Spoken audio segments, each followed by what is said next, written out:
ছাত্র সমন্বয়কদের অনেকের মধ্যে ক্ষমতার লোভ, ক্ষমতার চর্চা এমন বেশি মাত্রায় জেঁকে বসেছে যে মানুষের মধ্যে এখন অনেক প্রশ্ন উঠতে শুরু করেছে, তারা আসলে কি চায়।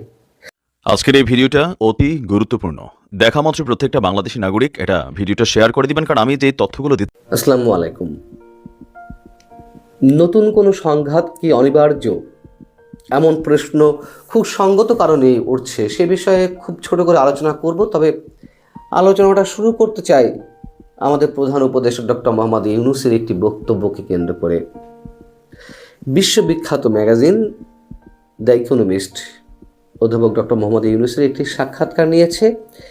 সেই সাক্ষাৎকারের একটি প্রশ্ন ছিল বাংলাদেশে জঙ্গিবাদের ঝুঁকি সংক্রান্ত। তার উত্তর দিতে গিয়ে ডক্টর ইউনূস বলেছেন যে আমি আশ্বস্ত করছি বাংলাদেশে জঙ্গিবাদ মাথাচাড়া দেবে না।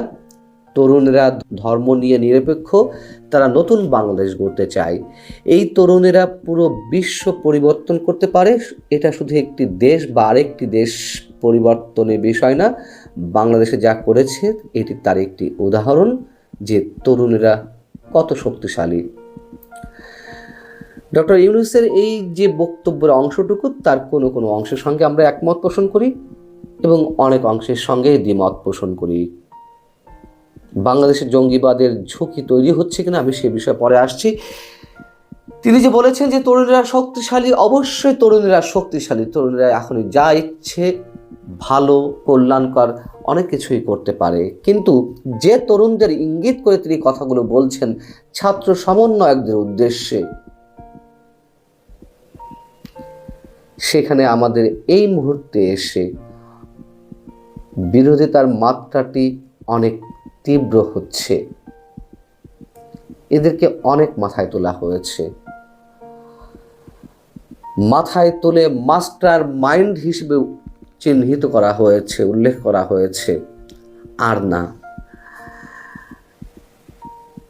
শেখ হাসিনা সরকারের বিরুদ্ধে যে গণ অভ্যুত্থান, সেই গণ অভ্যুত্থানে তরুণদের অবশ্যই অবশ্যই অনেক অবদান ছিল, যেটিকে আমরা কখনোই অস্বীকার করি না, করবও না।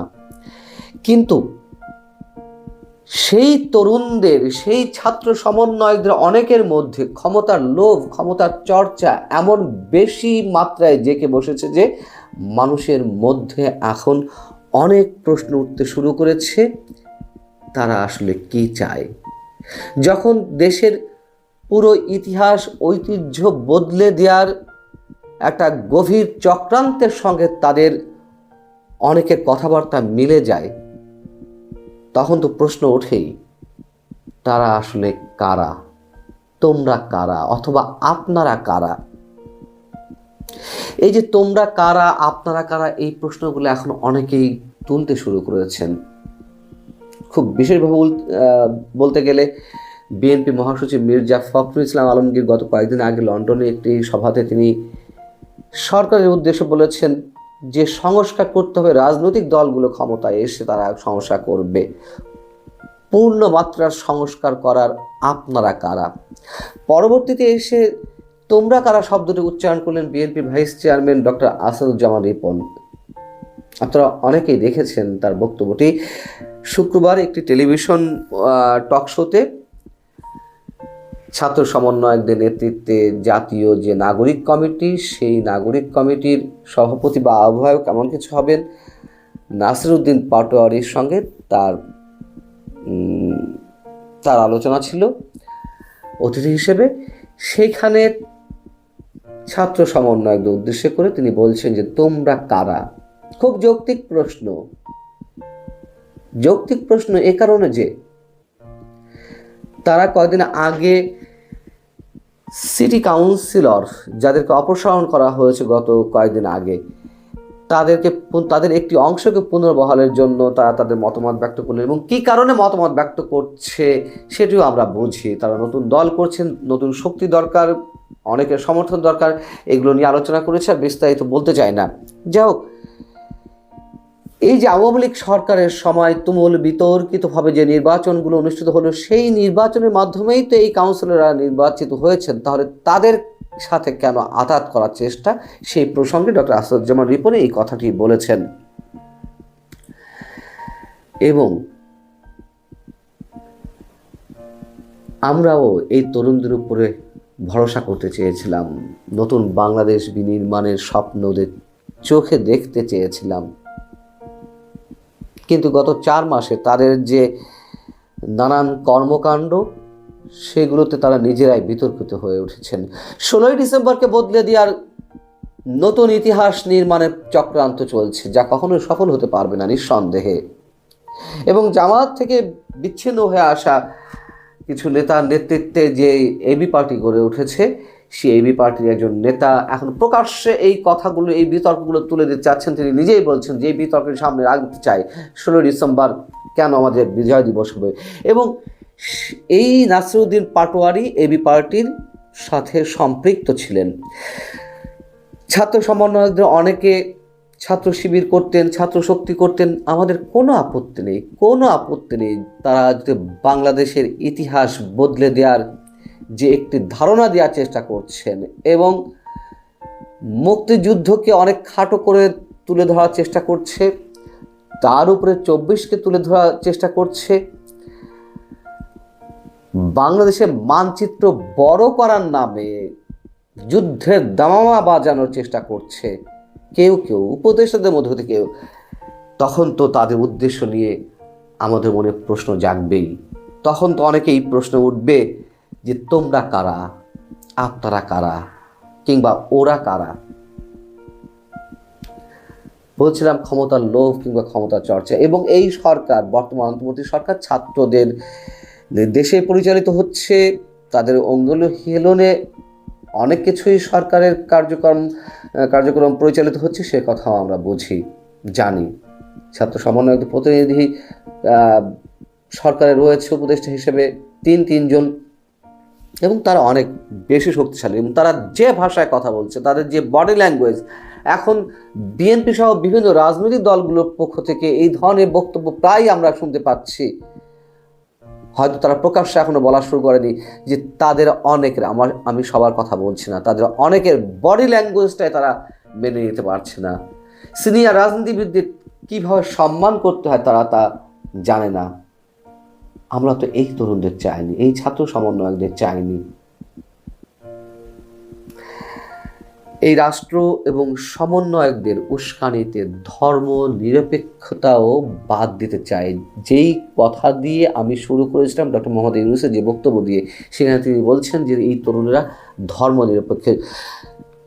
সহজ কথা, যদি তরুণরা বা ছাত্র সমন্বয়করা ধর্ম নিরপেক্ষ হয়ে থাকে, তাহলে সংবিধান থেকে ধর্ম নিরপেক্ষতা তুলে দেওয়ার জন্য আমাদের অ্যাটর্নি জেনারেলের পক্ষ থেকে উচ্চ আদালতে আবেদন করা হয় কিভাবে? এবং যেহেতু পঞ্চদশ সংশোধনী বাতিল হয়েছে, সেই পঞ্চদশ সংশোধনীর মধ্যেই নতুন করে ধর্ম নিরপেক্ষতা শব্দটি সংযোজন করা হয়েছিল, সেই কথাও তারা তুলে দিতে চায়। কি কারণে? কোন বাংলাদেশ বিনির্মাণের লক্ষ্যে?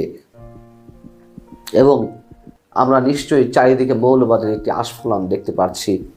সেই মৌলবাদের আস্ফালনের বিরুদ্ধে এই তরুণ কিংবা ছাত্র সমন্বয়কদের মধ্য থেকে কাউকে আমরা টু শব্দটি উচ্চারণ করতে দেখতে পাচ্ছি না, বরঞ্চ এক ধরনের উস্কানি আছে নিঃসন্দেহে।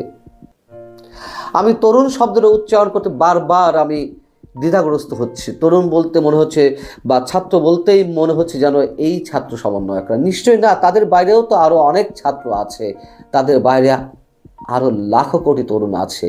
কিন্তু একটা জায়গা থেকে কেন যেন বাংলাদেশ জিম্মি হয়ে যাচ্ছে। তারা নতুন রাজনৈতিক দল গঠন করতে চায়, তাতেও কেউ আপত্তি করবে এমনটা মনে করার ন্যূনতম কোনো কারণ নেই। আমরাও ওয়েলকাম জানাই। কিন্তু যে প্রক্রিয়ায় তারা এগোচ্ছে শুরু থেকে, তাদের নিজেদের মধ্যে যেমন মতবিরোধ, ছাত্র সমন্বয়কদের কথা বলছি, একইভাবে এটি প্রতিটি মানুষের চোখে বেঁধেছে। এর আগে আমরা বিভিন্ন সময় কিংস পার্টি গঠিত হতে দেখেছি।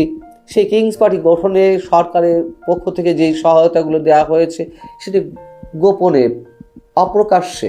কিন্তু এখন ছাত্র সমন্বয়কদের যারা উপদেষ্টা পরিষদে রয়েছে, তারা সরাসরি এই দল নিয়ে কথা বলছে। তারা সরাসরি এই দলের পৃষ্ঠপোষকতায় তারা যে অনেক কিছু করার চেষ্টা করছে, সেগুলো তাদের বিভিন্ন ধরনের বক্তব্য উঠে আসছে। অতএব ডক্টর ইউনূসের বক্তব্য দিয়ে শেষ করি, জঙ্গিবাদের ঝুঁকি রয়েছে। আমরা মনে করি যদিও জঙ্গিবাদ সেভাবে মাথার চারা দিয়ে উঠতে পারবে না, বাংলাদেশের মানুষের যে ধর্ম নিরপেক্ষতা, বাংলাদেশের মানুষের যে অসাম্প্রদায়িক চেতনা, সেটি দ্বারা কখনোই সম্ভব না। আর সংঘাত অনিবার্য, এই কথাটা আমরা এখনই বলতে চাচ্ছি না। যদি ডক্টর মোহাম্মদ ইউনূস যে তরুণদের ইঙ্গিত কথা বলছেন, তারা যদি সচেতন হন, এখনও সময় আছে। অবশ্যই তারা তাদের রাজনীতির প্যাটার্ন চেঞ্জ করে ফেলতে পারেন, তারা মানুষের মন জয় করতে পারেন। একটা উর্বর অসাম্প্রদায়িক মুক্তিযুদ্ধের চেতনা ভিত্তিক একটা বৈষম্যহীন সমাজ বিনির্মাণের জন্য যদি তারা সত্যি কথা বলে থাকে, অবশ্যই তাদেরকে তারা সাধারণ মানুষ ওয়েলকাম জানাবে। এর বিপরীতে তারা যদি কিছু করে থাকে, করতে চায়, জোর করে গায়ের জোরে ক্ষমতায় গিয়ে তারা ক্ষমতার স্বাদ আস্বাদন করছে, ক্ষমতার চর্চাটা এর মধ্যে শুরু হয়ে গেছে, এগুলো করতে থাকলে খুব বেশি দিন সময় নেবে না, হয়তো তারাও হয়তো ইতিহাসের অতল গহ্বরে হারিয়ে যাবে। আল্লাহ হাফেজ, ভালো থাকুন সবাই।